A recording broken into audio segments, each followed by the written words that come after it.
In a silent Sydney suburb, 5 members of one family were murdered as they slept. No forced entry, no weapon, no witnesses. A killer moved like a ghost, yet lived among them. Who could destroy a family from the inside? And why did it take years to uncover the truth? In the quiet suburb of North Epping, just north of Sydney, the Lynn family lived a life that appeared peaceful, ordinary, and full of promise. Their home sat on a calm street, surrounded by trees, neighboring families, and the everyday sounds of Australian suburbia. Nothing about this house or the people inside it suggested danger. Norman Lynn, 45 years old, was the head of the household. A hard-working father and small business owner. He ran a local news agency with his wife, young Lily Lynn, aged 43. They were known for their dedication, long work hours, and friendly manner with customers. Their 2 sons, 12-year-old Henry and 9-year-old Terry, were full of energy and had the easy confidence of young children who believed the world was safe. Living with them was Lily's sister, 39-year-old Irene Lynn, a supportive aunt who helped around the home. The family was respected, polite, and close-knit. To anyone looking from the outside, the Lynns represented stability, love, and a simple, honest life. Just a short distance away lived another part of the family. Lien bin Robert Sia, also 45 years old, and his wife, Kathy Lynn, who was Norman's younger sister. Robert and Kathy often visited the Lynn household. They shared dinners, family gatherings, holidays, and conversations. Their children played together. No one saw them as a threat. On the surface, Robert appeared to be a caring brother-in-law, a man connected through marriage and friendship. But unknown to anyone, a dark tension had been growing beneath this peaceful family picture.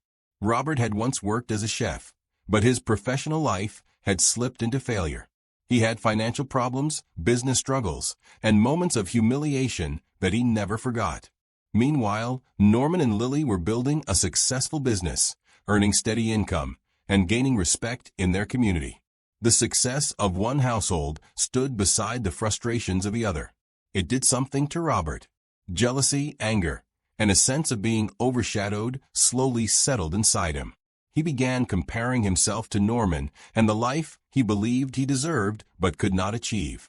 The more Norman succeeded, the more Robert felt invisible. In addition to financial resentment, investigators would later discover something more disturbing.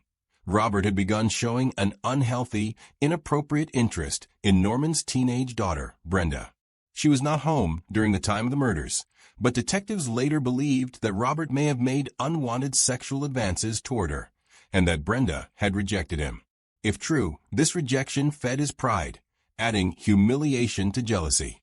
It painted a private picture of a man who wanted control, attention, and power, but felt trapped in failure. In his eyes, the Lynn family represented everything he could not be. On the night of July 17, 2009, nothing seemed unusual. The Lynn family closed their house, locked the doors, and went to sleep. Inside those walls, a normal night began, or at least it should have. But before dawn on July 18th, someone entered the home. There were no signs of forced entry, no smashed windows, no kicked-in doors. It was as though the killer simply walked inside. One by one, as they slept, each member of the family was attacked with brutal force. The weapon was never clearly identified, but investigators believed it was a hammer-like object, used again and again without hesitation. The bedrooms became silent crime scenes. The victims had no chance to fight back. When morning came, their shop did not open and calls went unanswered. Concerned relatives contacted police. Officers arrived at the house, pushed open the door, and faced a scene no one could imagine. 5 lives had been taken in a single night. In a place that should have been warm and safe, there was only silence and unimaginable violence. News of the murders spread rapidly across Australia. How could an entire family be wiped out inside their own home without anyone hearing or seeing a thing? Who would want to do such a thing to people known for kindness and hard work? Investigators immediately ruled out robbery. Nothing valuable was missing. There was no sign of struggle or panic. This was not random. It was personal. Police began interviewing friends, workers, schoolmates, neighbors, and relatives. Every detail mattered: recent arguments, financial problems, family conflicts, or anything unusual. Slowly, suspicion began to form around someone close. The same man who was now speaking to reporters, giving emotional interviews, and presenting himself as a grieving family member. Robert Sie. He stood in front of cameras, talking about the tragedy, asking for justice, and telling everyone how devastated he was. But detectives watching him noticed odd behavior. Instead of acting shocked or confused, he seemed strangely excited, almost drawn to the attention. He asked police detailed questions about evidence, DNA results, and forensic testing. His interest went beyond what a normal relative would ask. And there was more. His relationship with the family had been complicated. Financial stress had pushed him into resentment and shame. Investigators also learned about his fixation on Brenda, the surviving teenage daughter. Still, suspicion was not enough. The police needed evidence. They carefully examined the Lynn household. They collected hair, blood samples, footprints, fingerprints, and every possible clue. They even followed Robert, hoping he would make a mistake. But weeks passed with no result. Months turned to a year. The killer looked like he might walk free. Then, forensic scientists made a breakthrough. In Robert's garage and on one of his shoes, they found tiny traces of blood, too small to see, but enough for DNA testing. The blood belonged to one of the young boys, Henry or Terry. There was no innocent explanation. A relative's blood does not just appear in someone's garage unless something terrible has happened. The moment the evidence came back, the investigation reached a new stage. Police watched Robert more closely, collected more samples, and asked new questions.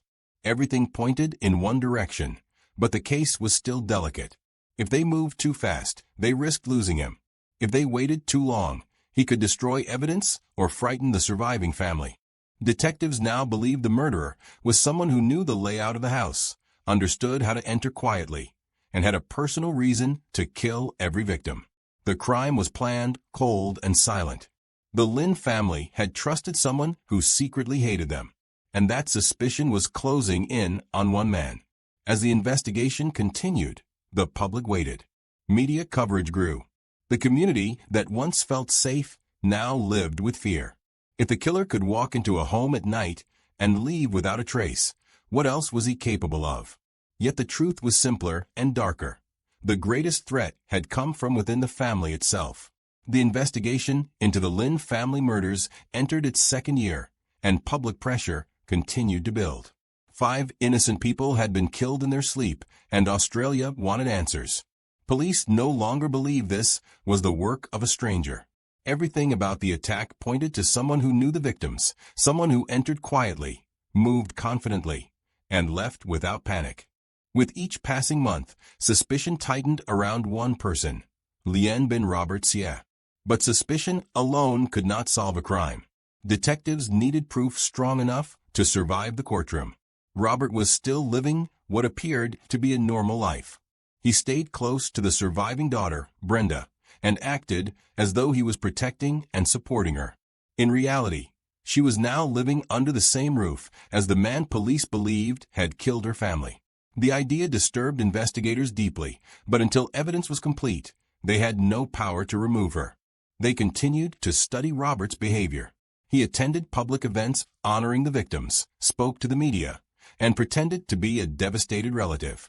But officers noticed something off. He seemed energized by the attention, almost proud to be at the center of the tragedy. The forensic work was slow and complicated. The crime scene was bloody, but the killer had been careful. There were few clear footprints, no fingerprints, and no traceable weapon. Investigators believed that the weapon had been cleaned, hidden, or destroyed. They also suspected that the killer had tried to remove blood evidence before leaving the house. Even without a murder weapon, detectives refused to give up. They sent crime scene samples to laboratories across Australia, asking experts to search for even the smallest clue. That was when scientists discovered microscopic traces of blood in Robert Sie's garage. The spots were too tiny to see with the human eye, but advanced DNA technology confirmed that the blood matched one of the murdered children. This finding changed everything. It placed the victim's blood directly on Xia's property. Still, it was not enough on its own. Defense lawyers could argue contamination or accident. Police needed more.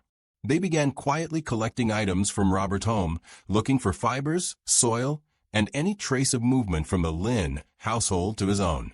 A second DNA test revealed a complex mixture of genetic material, blood belonging to multiple family members, on a pair of shoes linked to Robert. Forensic experts said the chance of that happening by coincidence was almost impossible. Investigators now believed the killer had walked through blood after the murders, returned home, and unknowingly left traces behind. The case was gaining strength, but the police still had no confession, no direct eyewitness, and no weapon. They worked carefully, step by step, knowing a single mistake could destroy the entire case in court. Meanwhile, strange pieces of Robert's life came to light. He had financial problems, unpaid bills, failed business plans, and a growing sense of frustration. The Lin family, especially Norman, had found success. Their news agency brought income, stability, and respect. Some relatives later testified that Robert felt looked down on. He was embarrassed by his failures and believed he was seen as weaker or less capable. Detectives wondered if this jealousy had turned into rage. And then there was the darker suspicion, Robert's inappropriate interest in Brenda. If she rejected him, it would be another blow to his pride. Police later believed that his anger was not only against Norman, but against every person in the household who represented his humiliation. As the investigation moved forward, Xia's behavior grew more unusual. He questioned officers about DNA technology, court rules, and evidence collection. He seemed fascinated with the investigation, like a person who wanted to know how close the police were to discovering the truth. Some detectives believed that his need to control the story was a sign of guilt. While forensic experts continued their work, detectives also studied the timeline of the crime. They concluded that the killer likely left his own house late at night, walked or drove to the Lin home, entered quietly, and carried out the attack while everyone slept. Based on the lack of forced entry, police believed the killer had a way inside, possibly a spare key or knowledge of how to unlock the door without noise. This meant the murderer was not a stranger. It was someone familiar, someone trusted. Public curiosity grew stronger. The media followed every development, and the Lin case became one of the most talked about crimes in Australia. Reporters camped outside courtrooms and police stations. People wanted answers. They wanted justice. Every time Robert appeared on camera, viewers questioned whether they were watching a grieving uncle or a killer hiding in plain sight. Still, months passed without an arrest. Investigators remained patient. They believed that, in cases like this, rushing could allow a killer to walk free forever. Instead, they waited for forensic proof to reach a level that no judge or jury could reject. They also monitored Xia's behavior privately, watching for signs of panic or sudden changes. Throughout this time, Robert continued to publicly play the role of a caring family member. He spoke kindly of the victims, comforted Brenda, and portrayed himself as heartbroken. Some people believed him. Others were unsure. Police trusted only evidence. Eventually, scientific testing reached a point where detectives felt confident. The blood in Robert's garage matched the Lin family. The DNA mixed on his shoe contained material from multiple victims. This evidence strongly suggested direct involvement in the murders. After nearly 2 years of investigation, the moment arrived. In May 2011, officers moved in. Robert Xia was arrested in front of his house and charged with 5 counts of murder. The community was stunned. Some relatives cried in disbelief. Others felt relief. The news spread across Australia in minutes. The man who had pretended to stand in mourning was now accused of the worst possible crime, murdering his own extended family. But the arrest was only the beginning. The courtroom would become a long and painful battleground. Xia denied everything. There was no confession, no admission, and no visible emotion. The case would drag on for years, filled with scientific testimony, legal arguments, and repeated trials. Through it all, one fact remained clear. The Lin family was gone, and justice still had to be proven. Investigators had formed their theory. They had their suspect. Now, the fate of the case would move from the hands of detectives to the hands of the court. Part 2 closes with the arrest of Robert Sie, but the story was far from over. The final chapter would reveal whether the evidence was strong enough to bring justice to 5 innocent lives. With the arrest of Lien bin Robert Sie in May 2011, the case moved from crime scene investigation into the slow and complex world of the courtroom. What followed was one of the longest and most complicated criminal trials in modern Australian history. Detectives believed they had caught the right man, but believing and proving are two very different things. Every piece of evidence had to survive legal challenges, expert questioning, and the intense pressure of a case that shocked the entire country. From the first day of hearings, Robert Sie claimed he was innocent. He sat quietly, well-dressed, often expressionless. There was no confession, no breakdown, no admission of guilt. His lawyers argued that the police were desperate to find someone to blame and had focused unfairly on him. They said the DNA evidence was too small, too complex, and possibly contaminated. They challenged the science again and again. The trial became a battle of forensic experts, each side defending their methods, their accuracy, and their conclusions. The courtroom was filled with painful reminders of what happened. Pictures of the Lin household, diagrams of the rooms, photographs of victims, timelines, DNA charts, and crime scene maps were shown to the jury. Scientists explained how microscopic traces of blood were recovered from Sie's garage and shoes. They told the court that the DNA matched the murdered children. The defense tried to suggest that the blood could have been transferred accidentally, perhaps through family visits or shared belongings. But forensic experts stated firmly that the mixture of DNA, containing genetic material from multiple family members, was strong proof of direct contact after the killings.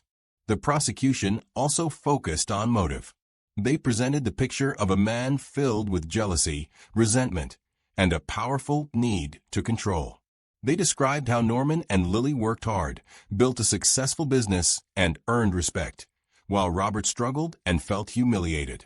They suggested that he viewed himself as a failure in comparison and believed others saw him the same way.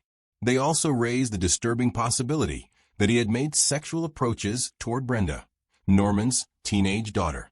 If true, this would add shame and anger to his already damaged pride. The prosecution claimed that Robert wanted to destroy the people who made him feel small. For the jury, every detail mattered. They listened as neighbors described seeing Robert near the Lin home in the past, and how his interest in the murder investigation seemed unusually intense. They heard how he asked specific questions about evidence and police progress, the kind of questions only a guilty person might worry about. They listened to recordings of his interviews, where he spoke calmly about the deaths, but never showed the shock or confusion expected from a grieving relative. But despite all the evidence, the case was difficult. There were no fingerprints, no eyewitnesses, and no murder weapon. In 2013, after a long trial, the jury could not reach a decision. The judge declared a mistrial. Some people feared that the case would collapse and Sie might walk free. A new trial was scheduled. The second attempt also struggled. The defense continued to challenge the forensic DNA results, calling it unreliable.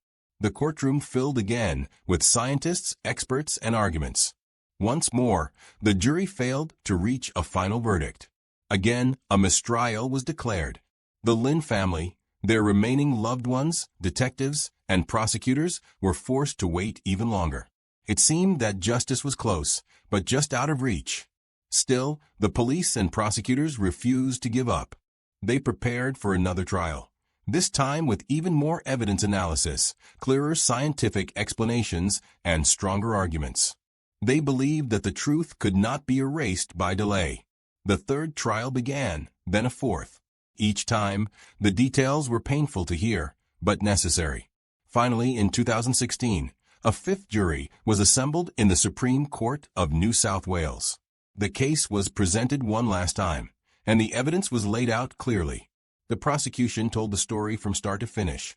The jealousy, the resentment, the humiliation, the sexual motive the careful planning, the silent entry into the house, the brutal killing of 5 family members, the return home with blood on shoes, and the attempt to live normally as though nothing had happened. The defense continued to deny everything, arguing lack of direct proof. But after months of testimony and 8 days of jury deliberation, the verdict was delivered. In February 2017, the jury found Robert Sieh guilty of murdering all 5 members of the Lin family. There was no emotion on his face when the decision was read. He continued to insist he was innocent, but the court rejected his claims. The judge called the crime heinous in the extreme, describing it as cold, calculated, and driven by destructive anger. The brutality of killing not only adults, but also young children shocked even experienced investigators. When sentencing came, the courtroom was silent. The judge declared that Robert Sieh would spend the rest of his life in prison, with no chance of parole. It was one of the harshest sentences possible under Australian law. According to prosecutors, justice had finally been delivered. According to the law, 5 lives had been avenged. For Brenda Lin, the only surviving family member, the verdict meant both closure and heartbreak. She had lost her parents, her 2 young brothers, and her aunt. And she had spent nearly 2 years living in the same home as the man convicted of killing them. After the trial, she thanked the investigators and prosecutors for never giving up. She spoke softly about her family, describing them as loving, kind, and hardworking. Nothing could bring them back, but at least the truth was now known. The community of North Epping also tried to heal. A memorial was held to honor the victims. Neighbors left flowers, cards, and candles outside the Lin home. People who once walked those quiet streets without fear had learned a painful lesson, that danger can come from the person least expected, even from within a family. The Lin family murders remain one of Australia's most disturbing crimes, not only because of the violence, but because of the betrayal. A man trusted as a brother, uncle, and friend turned against the people who welcomed him into their lives. Investigators believed that Robert Sieh's jealousy, anger, and sense of personal failure pushed him to commit the unthinkable. The murder of 5 innocent people was his attempt to destroy a family that represented everything he felt he could never achieve. Years later, the story still stands as a warning about hidden motives and secret hatred. Behind a calm face, behind polite words, behind family ties, something darker grew, waiting for the moment to strike. The Lin case shows that justice can be slow, but persistence matters. Science matters. Truth matters. And even when a killer tries to hide behind grief and pretend to be a victim, evidence eventually speaks louder than lies. In the end, the Lin family received justice through the work of detectives, forensic scientists, and a legal team that refused to surrender. The court's final decision ensured that Robert Sieh would never walk free again. 5 innocent lives were lost, but their story became a reminder that murder cannot always hide in silence, and that the truth, no matter how long it takes, will rise. On a quiet summer night in Broken Arrow, everything seemed ordinary, until a single 911 call revealed a scene of unthinkable horror. What happened inside one family's guarded home stunned the nation. Behind closed doors, 2 teenage brothers were planning something far darker than anyone could imagine. It was a calm summer night in Broken Arrow, a quiet suburban city in Oklahoma. Families were asleep, lights were dim, and nothing hinted that inside one particular house, a tragedy of unimaginable brutality was unfolding. The Bever family lived in a large home tucked deep inside this peaceful neighborhood. To neighbors, the family seemed private, distant, and rarely seen outside, but nothing about their outward life suggested the darkness that was about to surface on July 22, 2015. Inside the Bever household were the parents, 44-year-old April Bever and 52-year-old David Bever. They lived with their children, Robert 18, Michael 16, Daniel 12, Crystal 13, Christopher 7, Victoria 5, and a newborn baby. Many in the neighborhood knew little about them. The children were homeschooled, rarely played outside, and the family kept their life contained within their walls. The isolation made the home feel like a world of its own. disconnected from everyone around it. No one suspected that two of the boys living there were quietly constructing a violent plan that would leave the community stunned. Robert Bever, the eldest, had grown into a withdrawn teenager. He spent most of his time on computers, watching violent content and reading about mass killers. His younger brother, Michael, followed him closely. Together, they shared dark conversations about power, hatred, and the idea of becoming famous through a major act of violence. Over time, they turned those fantasies into a plan. They wanted to kill their family, leave the house, and continue murdering strangers across the country. For them, the motive was a disturbing mix of resentment, anger, and a twisted desire for infamy. They saw the family as a starting point, not the final target. For weeks, the brothers prepared in silence. They collected knives, ammunition, and protective gear. They studied their home, calculating when everyone would be asleep and how they could attack without raising immediate suspicion. They wanted to make sure no one escaped. Their goal was to end every life in the house before sunrise. On the night of July 22, 2015, Robert and Michael put their plan into motion. The house was dark. Everyone was asleep. The brothers moved quietly, carrying the knives they had hidden. Their first target was their own parents. According to the surviving details, the attack was sudden and brutal. April never had a chance to defend herself, and David tried to fight back but was overpowered. When the parents fell silent, the brothers turned toward their siblings. The younger children were vulnerable. They were confused, frightened, and unable to grasp what was happening. One by one, the brothers went after them. 7-year-old Christopher, 5-year-old Victoria, and 12-year-old Daniel were attacked. The house filled with sounds of chaos, running, crying, and the desperate attempts of the children to escape. But inside that isolated home, there was no neighbor who could hear them, no one who could rush to help, no way to make the violence stop quickly. But something happened that the brothers did not expect. In the middle of the attack, 12-year-old Daniel managed to grab a phone and dial 911. He was bleeding, terrified, and fighting for his life, but he still managed to tell the dispatcher that his brother was attacking the family. That phone call became the crucial turning point. Police were notified immediately. Officers rushed to the address, unsure of what exactly they would find, but ready to face danger. The siblings were still under attack when help was already speeding toward the home. When officers arrived at the Bever residence, the house looked quiet from the outside. There was no sign of disturbance, no broken windows, no cries for help. But the 911 call was enough to make them wary. They approached carefully, weapons ready, and began knocking and calling out. There was no answer. The silence was unsettling. To the police, something was clearly wrong. They forced their way inside and entered a scene of horror. Blood was everywhere. Bodies were found in multiple rooms. The damage was overwhelming, and even experienced officers struggled to understand what they were witnessing. As they moved deeper into the house, officers found 13-year-old Crystal. She was badly wounded, bleeding heavily, and barely conscious. But she was alive. They rushed her out of the house and called for immediate medical attention. Her survival would later become a key to understanding what happened inside this home.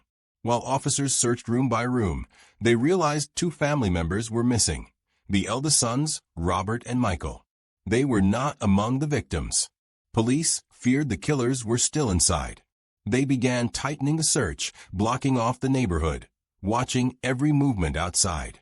Every second mattered. Soon, they spotted movement in the woods behind the house. Two figures were running, trying to hide in the darkness. Officers moved quickly and surrounded them. The two boys surrendered without resistance.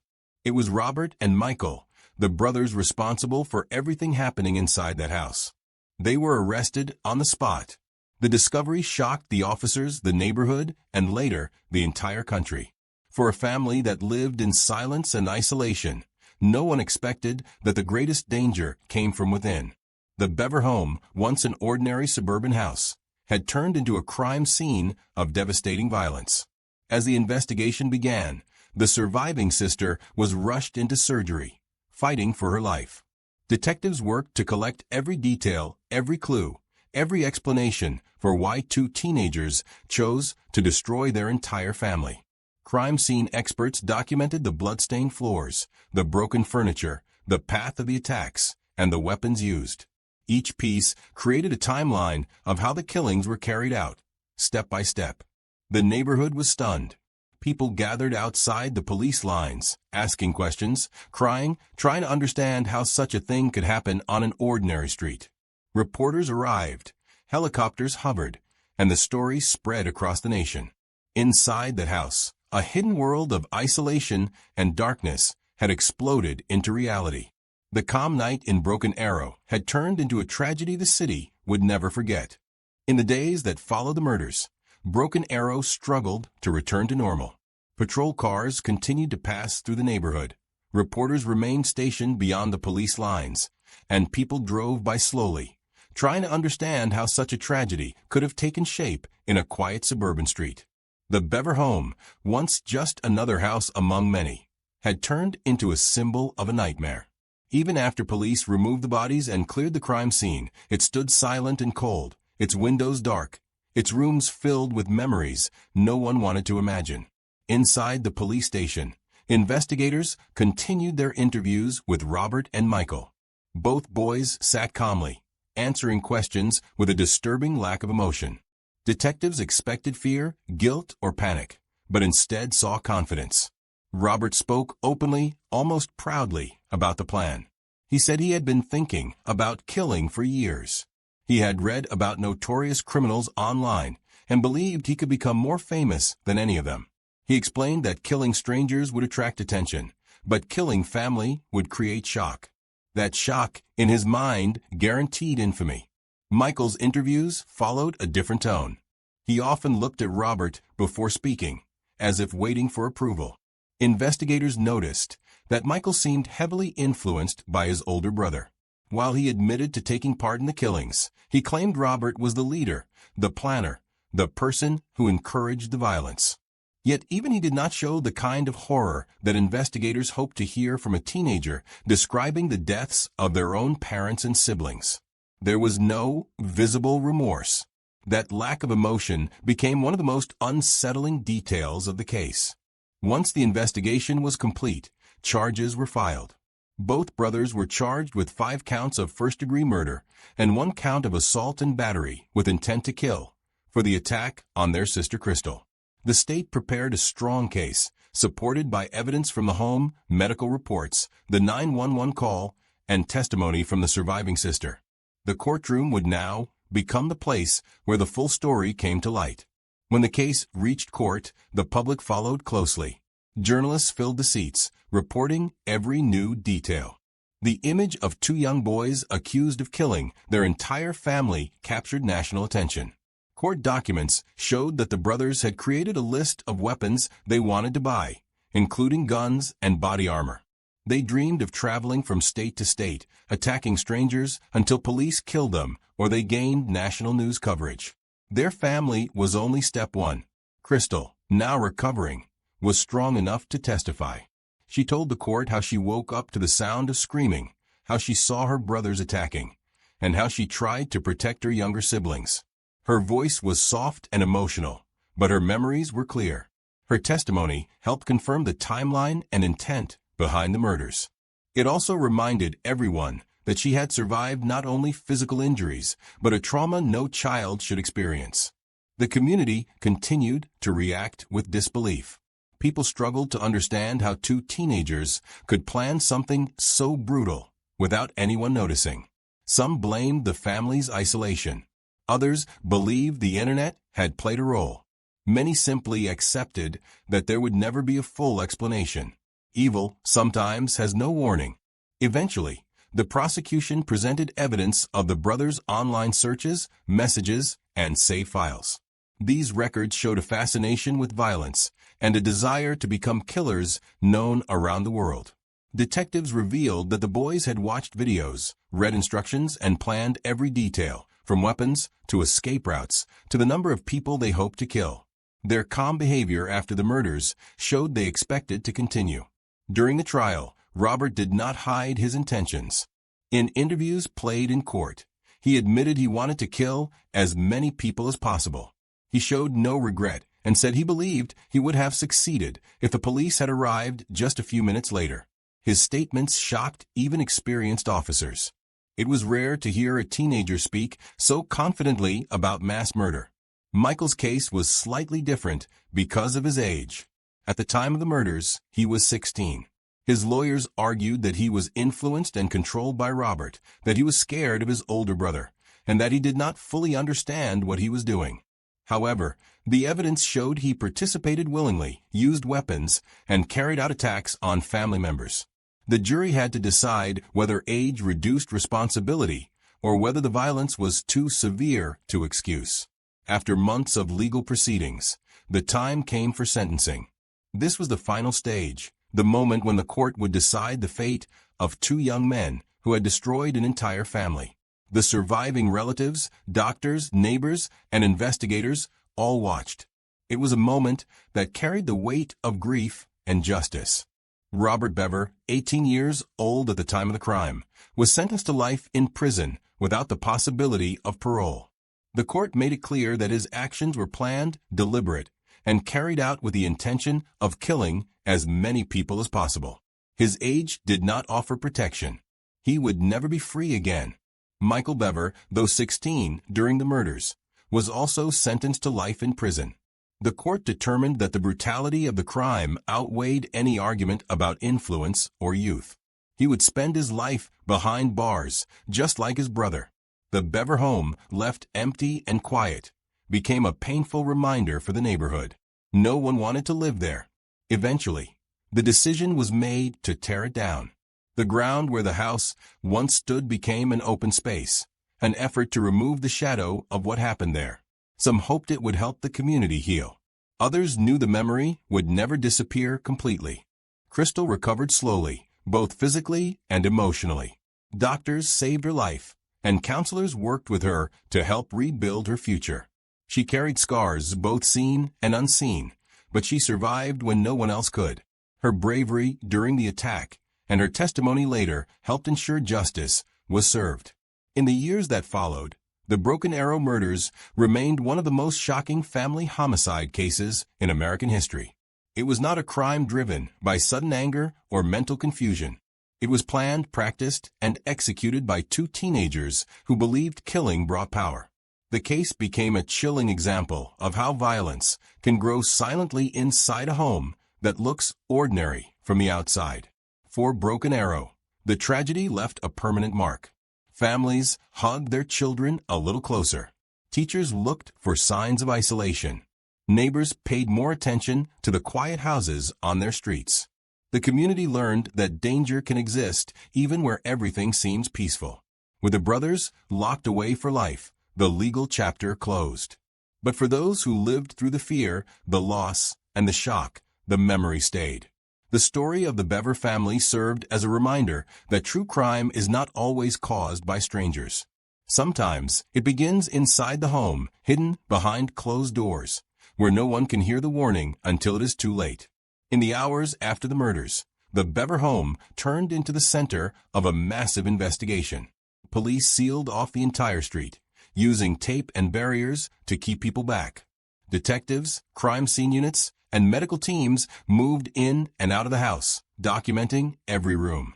What they found was not a moment of uncontrolled rage, but a calculated, carefully planned attack. The violence had a pattern, a sequence, and a purpose. Investigators understood quickly that this was not random. It was organized.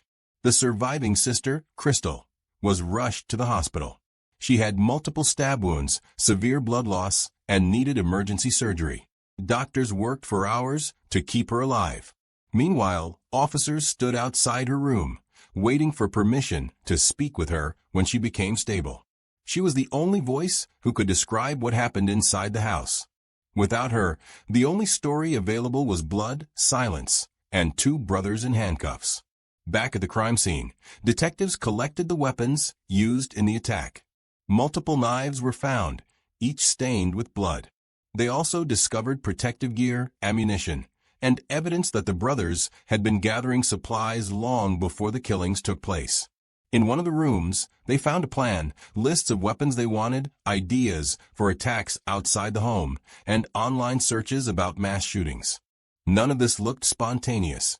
The boys had done research, studied past killers, and believed they were creating something bigger than one crime scene.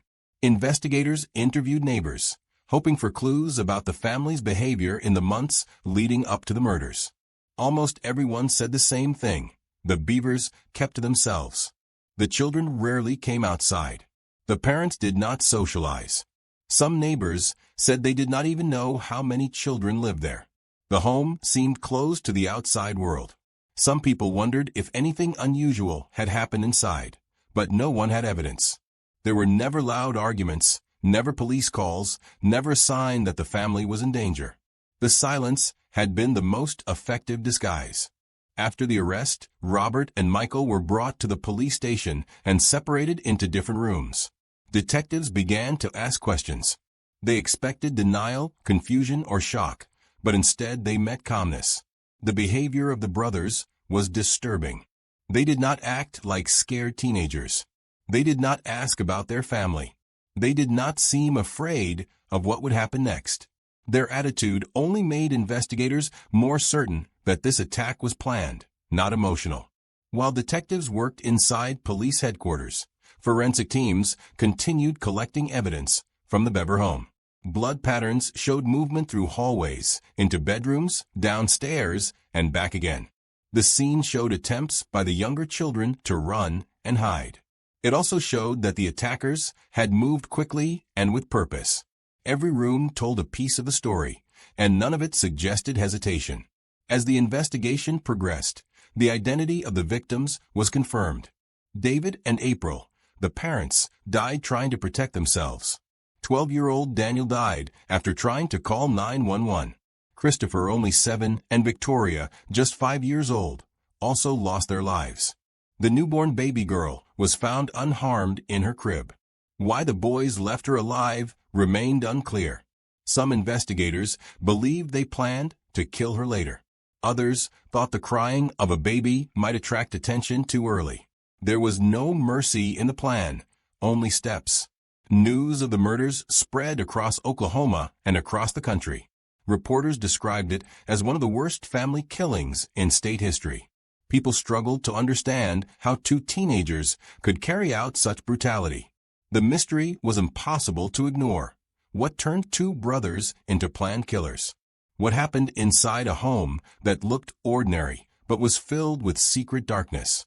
As detectives spoke to Crystal in the hospital, she slowly described what happened. She said she had gone to bed like any normal night. There was no warning, no argument, no sign of danger. The attack began suddenly. She heard screaming and woke up confused. When she realized what was happening, she tried to help her younger siblings escape. She did not know that Daniel had dialed 911 until police told her later. She spoke softly, weak from her injuries, but her words gave investigators their first clear picture of the crime from inside the home. Meanwhile, police reviewed the 911 recording. Daniel's voice was scared, quiet, and rushed. In the background, there were sounds of movement, running, struggling, and fear. The call ended abruptly, confirming that he was attacked before he could say more. That call was the reason police reached the house before the boys could escape. Without it, the story might have become much worse. While gathering background information, investigators learned how isolated the family truly was. The children had almost no interaction with anyone outside the home. There were no friends visiting, no playdates, no school events. The parents kept the family private, but they were not known for violence. They were described as strict, but not abusive. There were no records of complaints, no social service involvement, nothing that suggested danger. The quiet life of the Bever family hid everything from public view. Detectives examined computers found in the house. What they discovered confirmed their theory. There were searches about famous killers, attacks carried out by teenagers, and plans for making weapons. There were online conversations showing admiration for mass murderers. The brothers had been building a fantasy. They believed mass killing would give them fame and power. They wanted the world to remember their names. Killing their family was only the beginning of the plan. Investigators also found that the brothers had ordered weapons and ammunition online. Boxes delivered to the house raised no suspicion. No one questioned why two teenagers needed so many blades, or why they were collecting tactical gear. Everything arrived quietly through normal delivery, and the family kept their secrets inside. As the evidence grew, the reality became clearer. This was not only one of the most violent family murders in Oklahoma, but also a planned attempt to become serial killers. If Daniel had not dialed 911, the brothers might have stolen a car, taken their weapons, and continued their plan in public places. The community believed they were lucky that police stopped them when they did. Many feared what could have happened next. The news shook the entire state. Vigils were held for the victims. People placed flowers and candles near the destroyed home. Families in Broken Arrow struggled to understand how such horror came from a house just like theirs. Some asked whether isolation was a warning sign. Others questioned how violence could grow so quietly in a neighborhood filled with children and families. In the peaceful streets of Medicine Hat, a family was found murdered in their own home. No break-in, no robbery, no strangers. The truth shocked the entire nation, because the youngest suspect wasn't an outsider at all. What could drive a 12-year-old girl to help destroy her own family? In the quiet city of Medicine Hat, Alberta, life moved at a slow and familiar pace. Neighbors greeted each other on front lawns, parents drove children to school, and weekends were filled with sports, grocery trips, and small-town routines. Among the families living their ordinary lives were the Richardsons, Mark, Deborah, and their two children, Jasmine and Jacob. To almost everyone around them, they looked like a normal, hard-working family, busy with jobs, school, and plans for the future. No one imagined that within a short time, their home would become the center of one of Canada's most disturbing crimes. Mark Richardson, 42 years old, worked in the industrial field, earning a steady income to support his family. He was known as reliable, respectful, and devoted to his children. His wife, 48-year-old Deborah Richardson, held a job at a local grocery store. She was friendly, helpful, and well-liked by coworkers and neighbors. Their youngest child, 8-year-old Jacob, was energetic, playful, and still in the early years of school. Then there was their daughter, Jasmine Richardson, 12 years old, a middle school student, and entering the confusing stage between childhood and teenage life. For years, the Richardson family had been like any other. They went on trips, celebrated birthdays, and took photos of their kids growing up. Nothing seemed unusual. But life changed when Jasmine began spending time online, joining websites and chat rooms where she met new people, many of them much older. Social media opened a new world for her, one that her parents didn't understand and couldn't fully control. In that digital space, Jasmine discovered dark music, gothic clothing, and strangers who encouraged rebellious thinking. It was through this online world that she met 23-year-old Jeremy Allen Steinke. Jeremy was a stranger to stability. He had no regular job, moved between friends' houses, and often expressed strange beliefs. He dressed in black, wore spiked accessories, and told people that he was a 300-year-old werewolf who liked drinking blood. To adults, it was disturbing. To a young 12-year-old girl looking for excitement and independence, it seemed mysterious and powerful. Jasmine and Jeremy began talking online for hours every day. Soon their friendship turned into a secret romantic relationship. When Jasmine's parents discovered that their 12-year-old daughter was involved with a 23-year-old man, they were shocked. They took her computer and tried to set stricter rules. They hoped that with time and guidance, she would focus on school and friends her own age. They did what most responsible parents would do: protect their child from an adult who clearly should not be in her life. But instead of pulling Jasmine away, the restrictions pushed her closer to Jeremy. Now their relationship became forbidden, and that made it even more intense. They found ways to communicate through friends, messages, and secret visits. Jasmine, feeling misunderstood and controlled, started seeing her parents as the enemy. Jeremy fed those feelings, telling her that they should be together no matter the cost. The relationship began to transform from fascination into dangerous obsession. While Mark and Deborah focused on protecting their daughter, they didn't know that Jasmine and Jeremy were talking about something far darker than rebellion. Online chats, drawings, and shared fantasies started turning violent. They talked about running away. Then, slowly, the conversation changed into ideas of removing anything that stood in their way. What began as teenage anger twisted into a plan that no one around them could have imagined. Friends knew that Jasmine was upset with her parents. Some had seen drawings or messages where she talked about killing them, but they assumed it was just dramatic teenage frustration. Many kids express anger without meaning it, but this time was different. The conversations continued, and Jeremy encouraged the idea openly. He told people he hated her parents. He joked about killing them.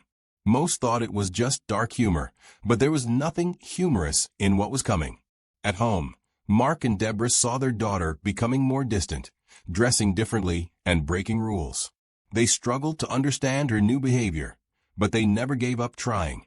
They grounded her, talked to her, and reminded her of the danger of older strangers. They believed they were doing the right thing. In their eyes, they were protecting their child's future. In Jasmine's eyes, they were blocking her from the person she loved. Meanwhile, Jeremy was determined to keep Jasmine with him. He told friends he wanted revenge on her parents. He posted dark messages online and shared violent thoughts. He was angry, unstable, and easily influenced by fantasy. The idea of killing the family didn't scare him. It excited him. When Jasmine agreed to the plan, the situation moved from a fantasy to a real intention. Inside the Richardson home, nothing looked unusual. There were family photos, children's drawings, and normal routines.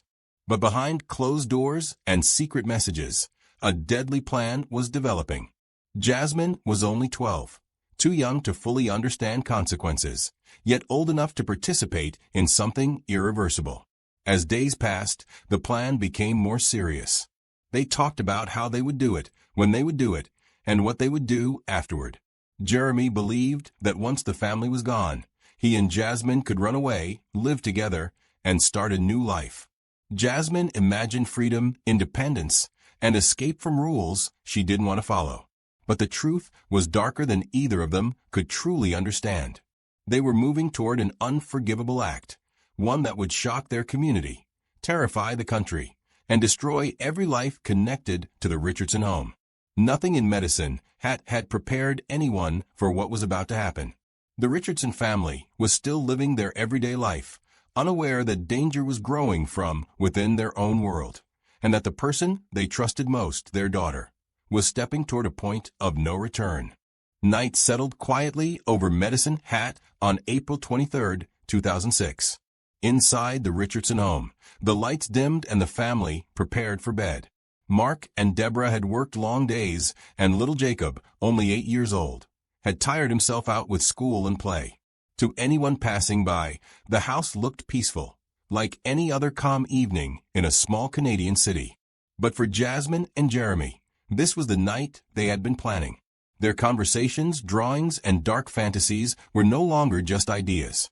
They had chosen a time, a method, and a promise to each other that nothing would stop them. Jeremy arrived near the house wearing dark clothing.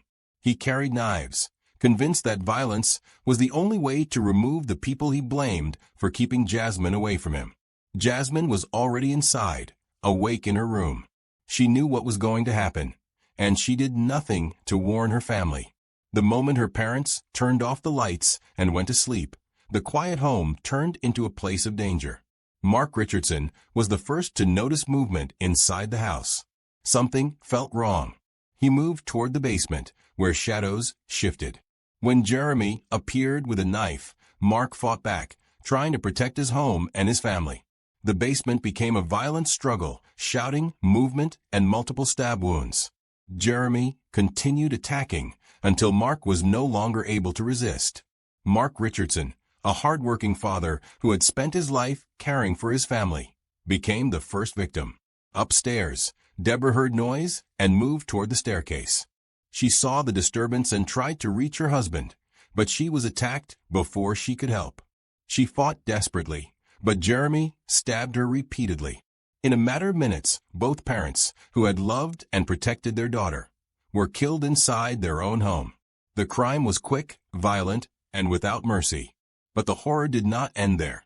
Jacob, asleep in his room, woke up to sounds that did not belong in the safety of his home.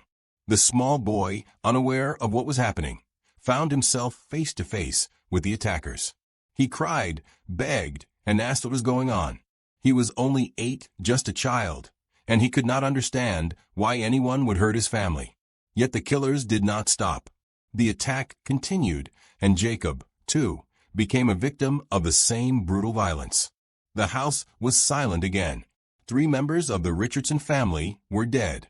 The killers left behind a crime scene that would later shock police officers, investigators, and an entire country. Jasmine and Jeremy walked away from the home as if nothing had happened. They believed that their plan was complete. Now, they imagined a future where no one could separate them. They left Medicine Hat and went to meet friends, acting normal, talking casually, pretending the night was just another adventure. Meanwhile, the Richardson house stood still. Morning arrived, and neighbors noticed something unusual. The family car was parked outside, but there was no sign of anyone coming or going. A curious neighbor approached and looked through a window.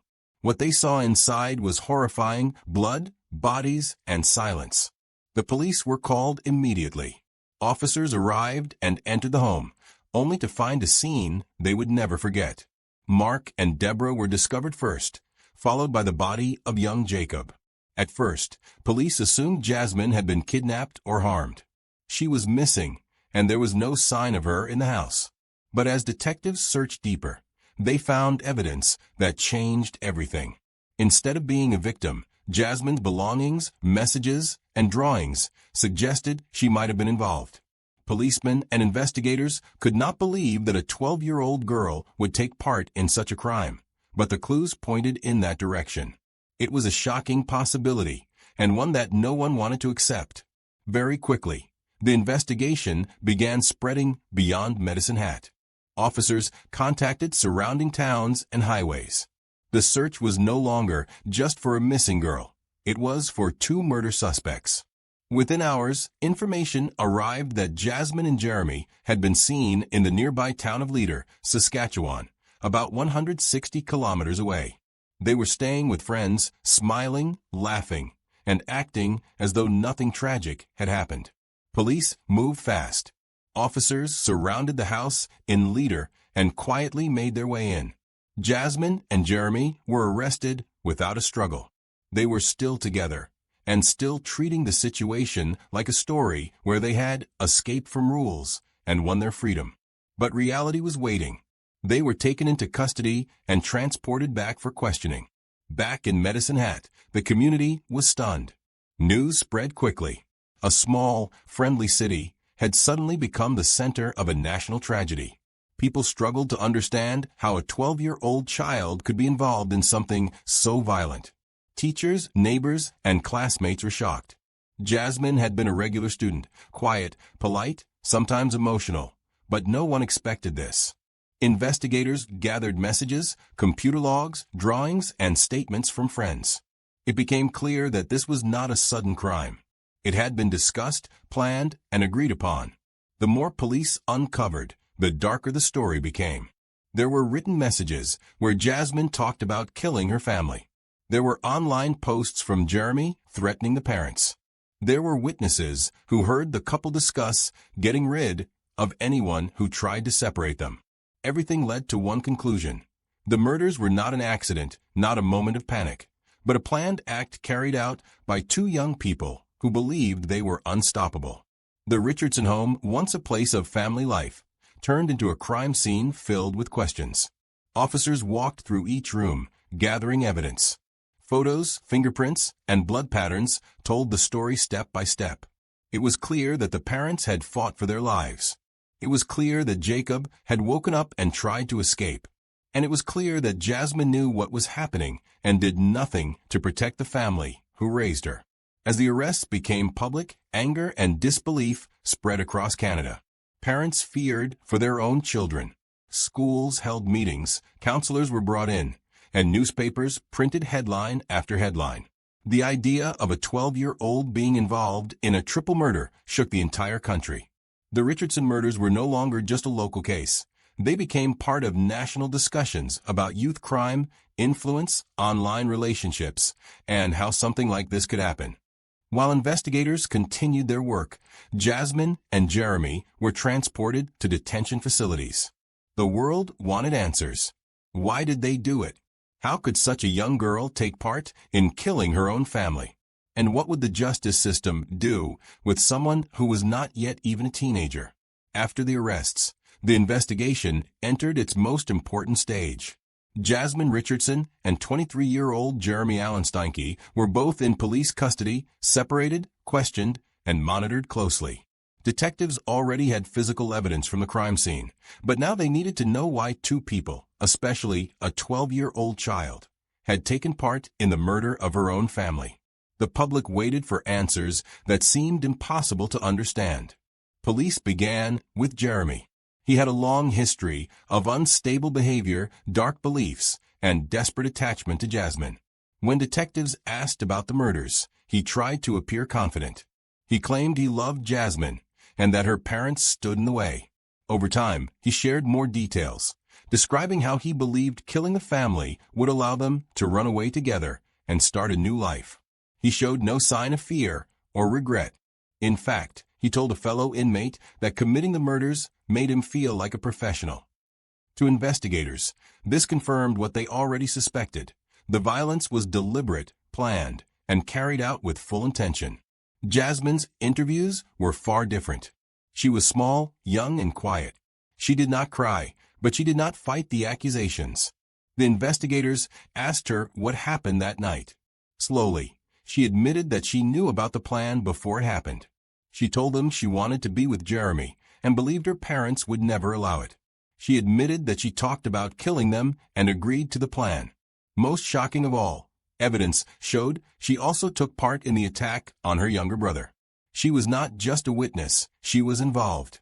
This confession changed everything. The story was no longer about a dangerous adult manipulating a child. It became a story of two people, one very young and one much older, agreeing to destroy a family for their own selfish desires. The courts prepared for a case that would draw national attention, not only because of the crime itself, but because of the age of one of the killers. Cases involving such young offenders were almost unheard of in Canada. When the trials began, the courtroom filled with reporters, neighbors, former classmates, and members of the Richardson family. For many who attended, it was painful to see the small girl who once lived a normal life now sitting as a murder suspect. The prosecution presented physical evidence, emotional testimony, digital messages, and drawings.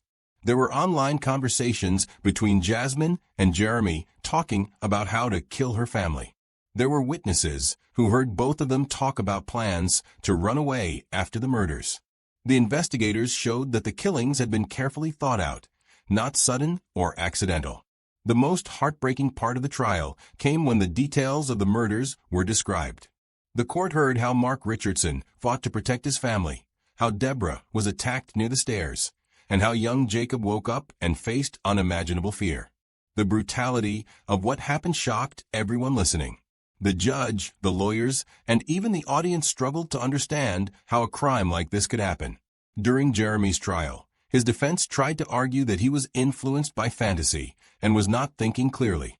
But evidence showed he was fully aware of what he was doing. He brought the weapons, entered the house, and carried out the attacks.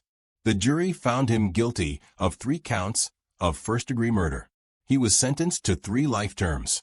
Even though he was young in adult terms, the court decided he was responsible for his actions and deserved the maximum punishment allowed.